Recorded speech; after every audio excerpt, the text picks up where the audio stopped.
Luke chapter 8 verse 45. Jesus asks a question that doesn't always make sense. Who touched me? He asks. I mean, he's traveling with a crowd and people are bouncing and rubbing against him, and he asks, who touched me? Many times people have explained that it's not that he did not know. He knew who touched him, but he did it for another reason. This young lady had had an issue of blood for 12 years. No one could help her, but she decided to come this time and touch Jesus. So she comes, touches the hem of his garment, and gets healed. She turns around to go home because she's healed. She no longer has an issue of blood that she had for 12 years. Now she's ready to live her life normally because she's been unclean for 12 years, because that's what an issue of blood does to somebody. She turns around to walk away, and Jesus asks, who touched me?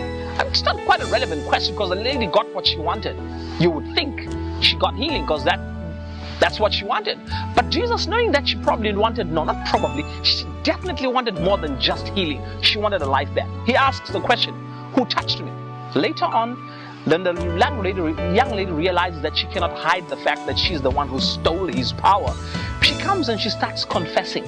She starts confessing and telling Jesus what had happened. I mean, it's a very embarrassing situation to tell such intimate details of your sickness in front of all these people, but Jesus lets her do it. And you sometimes wonder, how could a loving God let someone do that? How could a loving God embarrass someone in front of so many people, especially someone who's had a problem for 12 years?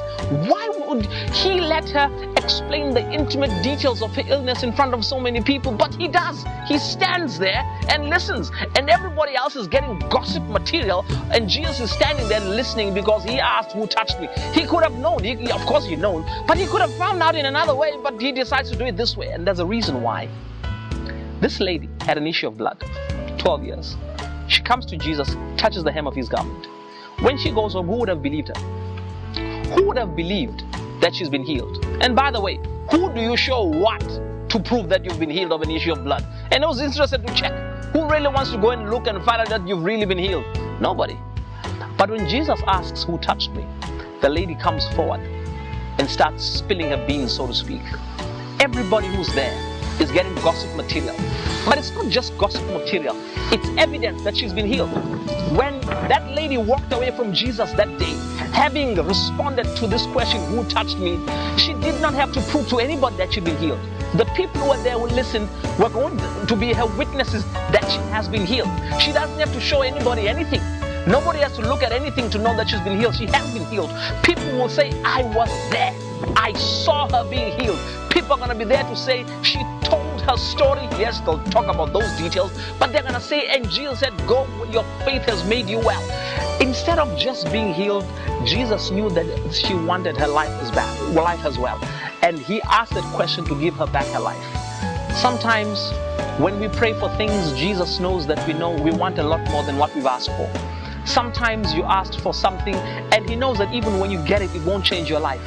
And he answers your prayers in a way that gives you significantly more than what you asked for.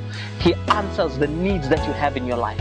And sometimes, like this young lady, you'll be embarrassed. Sometimes he'll put you in a situation you'll feel a lot of shame, a lot of embarrassment. Sometimes he'll put you in a situation that will make you wonder, how can a loving God put me through a situation like this? But because he knows the only way for you to get back your life after 12 years of having an issue of blood is for you to stand in front of people and say, this is what happened.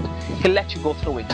Next time you pray, trust that the answer he gives is good for you. It may not be what you asked for, it's what you need. And if you trust that, you're okay with whatever situation he places you in. Will you be embarrassed sometimes? Probably. Will you be uncomfortable sometimes?